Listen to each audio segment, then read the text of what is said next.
डोंबिवली में साधु के वेश में लोगों को ठगने वाले गिरोह को आखिरकार मानपाड़ा पुलिस ने धर दबोचा है। यह आरोपी खुद को साधु बताकर बुजुर्गों को झांसे में लेते थे और घर की हालत सुधरने का वादा करके उनकी कीमतें गहने ठग लेते थे।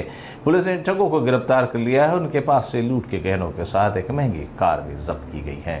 डोंबिवली में एक बुजुर्ग को साधु के वेश में 3 ठगों ने झांसा दिया कि वे पूजा पाठ से उनके घर के हालात सुधार देंगे। भरोसा जीतकर उन्होंने बुजुर्ग से महंगे गहने लिए और फरार हो गए। सीसीटीवी फुटेज से इनकी पहचान हुई और पुलिस ने राहुल भाटिया, आशीष मदारी और लखन निकम को गिरफ्तार कर लिया। जांच में खुलासा हुआ है कि उन्होंने महाराष्ट्र, गुजरात और देश के अन्य शहरों में भी इसी तरह की कई वारदातें की हैं। पुलिस अब इनके पूरे नेटवर्क की पड़ताल में जुटी हुई है।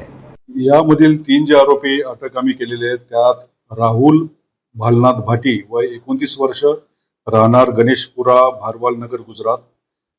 दुसरा आहे आशिष दिप्लीनाथ मदारी वय 20 वर्ष, राहणार गुजरात, सध्या राहतो कोनगाव भिवंडी या ठिकाणी। तिसरा आहे लखन आबा निकम वय 34 वर्ष, राहणार आडेगाव, तालुका माडा, जिल्हा सोलापूर। असे 3 आरोपी आम्ही अटक केलेले आहे आणि त्यांच्या विरुद्ध एक आशिष मदारी याच्या विरुद्ध चिलोडा या ठिकाणी फसवणुकीचा गुन्हा दाखल झालेला आहे।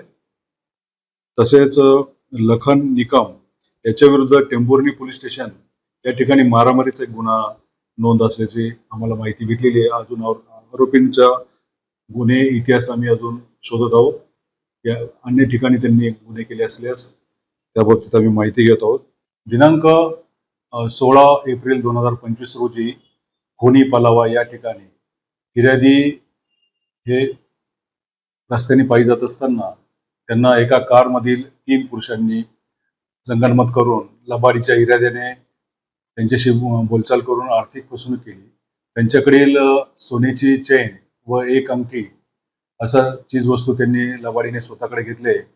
याबाबत फिर्यादी यांना त्यांची आर्थिक फसवणूक झाल्याचं समजताच त्यांनी मानपाडा पोलीस ठाण्यात गुन्हा नोंद केलेला आहे आणि त्या गुन्ह्याच्या तपासात 3 आरोपींना पोलिसांनी अटक केलेली आहे। आरोपींनी फिर्यादीची जी चेन चोरली होती, लबाडीने घेतली होती, ती पोलिसांनी ताब्यात घेतलेली आहे। अधिक तपास चालू आहे। आरोपींचा 19 एप्रिल पर्यंत पीसी भेटलेली आहे। सदर गुन्ह्यात आम्ही फिर्यादी यांची जी चोरलेली चेन होती 2 तोळ्याची ती जप्त केलेली आहे। आरोपींनी गुन्ह्यात वापरलेली होंडा कार ती सुद्धा तपासात जप्त करण्यात आली आहे।